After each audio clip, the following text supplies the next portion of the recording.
लोकतंत्र की जननी में आकर के आप लोकतंत्र को चुनौती दे रहे हैं, ये बिहार के लोग नहीं सहेंगे। ये हमारा दायित्व है सबसे पहले देश के संविधान को बचाना। और हम तो नीतीश कुमार जी को धन्यवाद देते हैं कि इन्होंने एक फिर से एक बार जो है लीडर निर्णय लेने का काम किया। आप बीजेपी का तो एक ही काम है, डराओ, जो डरता है उसको डराओ और जो बिकता है उसको खरीदो।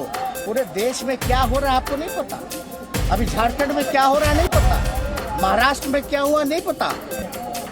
तो इसलिए सभी लोगों ने आज हमारे यहाँ 5 दलों की बैठक हुई महागठबंधन की, और हमको जिम्मेवारी दी गई निर्णय लेने की। तो हमने यही बोला कि मुख्यमंत्री जी अगर कोई निर्णय लेते हैं उसके बाद हम अपना निर्णय लेंगे। इन्होंने निर्णय लिया बिहार के हित में। এতদিন বিজেপি অপারেশন লোটাস খেলে বিরোধী সরকার ভাঙার চেষ্টা করেছে। এবার বিহার পথ চেনাবে বিজেপিকে। রাজভবন থেকে বেরিয়ে এভাবেই বিজেপিকে আক্রমণ লালু পুত্র তেজস্বীর। শুনুন বিহারে বিজেপিকে গুড বাই জানানোর পর কি বললেন তেজস্বী। जाएगा क्या, ये हमारे पास रहेगा। तो इसलिए माननीय मुख्यमंत्री जी को धन्यवाद देते हैं। हम अपने पार्टी के राष्ट्रीय अध्यक्ष आदरणीय लालू जी को धन्यवाद देते हैं कि बीमार अवस्था में भी जो है, जो उनका भी जो निर्णय है, क्योंकि राष्ट्रीय अध्यक्ष है, उनके पास जब प्रस्ताव गया तो उनसे जब हम लोगों ने बात की, पार्टी के लोगों ने बात की, क्योंकि हर एक लोग, बिहार की जनता, हमारे पार्टी के वर्कर, हमारे पार्टी के विधायक, सब लोग चाहते थे कि जो किसी भी तरीके से भाजपा का जो एजेंडा है उसको बिहार में नहीं चलने देना है।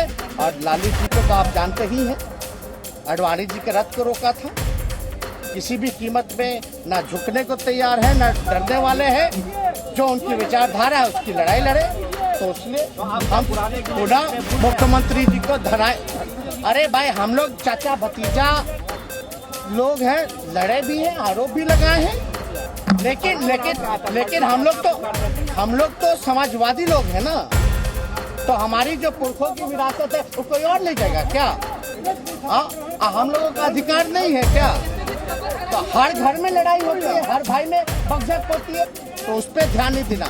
अभी समय क्या था 2024 के लिए नीतीश कुमार क्या प्रधानमंत्री पद के अच्छे उम्मीदवार आपको? और देखिए, मुख्यमंत्री जी ने तो देखिए, जब हम लोगों ने जाति जनगणना के बारे में बात की, थोड़ी सी भी देरी नहीं लगाई।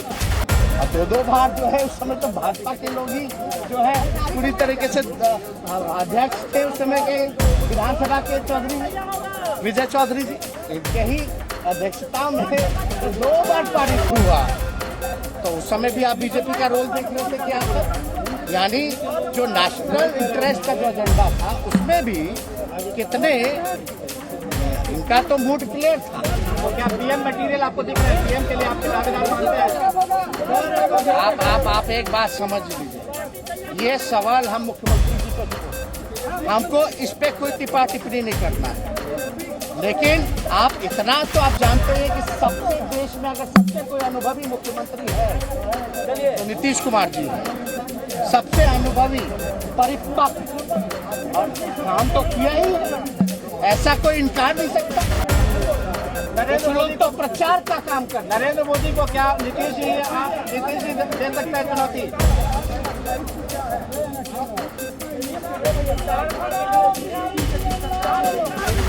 बिना इंटरेस्ट के, और ये कोई अपना इंटरेस्ट नहीं है, ये बिहार का इंटरेस्ट है, बिहार के नौजवानों का इंटरेस्ट है। इसलिए 10 लाख जो रोजगार देने की बात किए थे, क्या आपकी सरकार देगी? हम लोगों की बात चलेगी। अभी तो 10 लाख नौकरी, एक बार तारीख तो तय हो जाने दीजिए।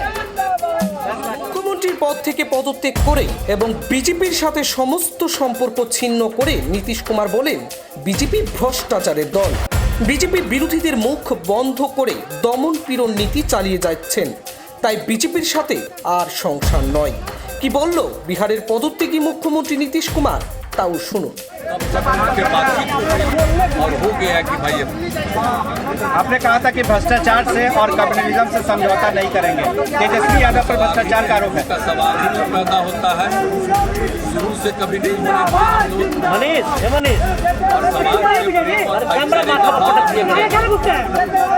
किसी तरह के भ्रष्टाचार को हम स्वीकार करते हैं, हर तरह के काम करते हैं, सब लोग मिल के अब हम लोग करते ही रहेंगे, कोई चिंता नहीं। और आगे क्या होगा, अब हम लोग सब एक साथ रहेंगे और दूसरे राज्यों में भी जो कुछ भी करना करते रहेंगे। सीबीआई ईडी का क्या गलत इस्तेमाल हो रहा है? सीबीआई ईडी का क्या गलत इस्तेमाल हो रहा है? सीबीआई ईडी का क्या गलत इस्तेमाल हो रहा है?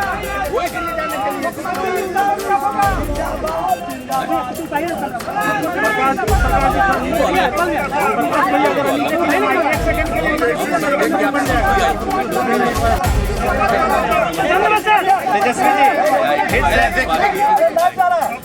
जी फिर से चाचा एक मिनट पर बात सुनिए। अच्छा काफी देर से मुख्यमंत्री जी अपनी बात को रख रहे हैं। मुख्यमंत्री जी ने खास तौर पर बताया कि पूरे बिहार विधानसभा में एक अकेली पार्टी रहेगी भाजपा, बाकी जितने सदस्य और पार्टी जो है नीतीश कुमार जी को अपना नेता माना है। और सोचने वाली ये बात है कि पूरे नॉर्दर्न इंडिया में अगर आप देखें हिंदी पट्टी में देखें तो भाजपा का अब कोई अलायंस पार्टनर नहीं रहा, एक भी अलायंस पार्टनर भाजपा का नहीं।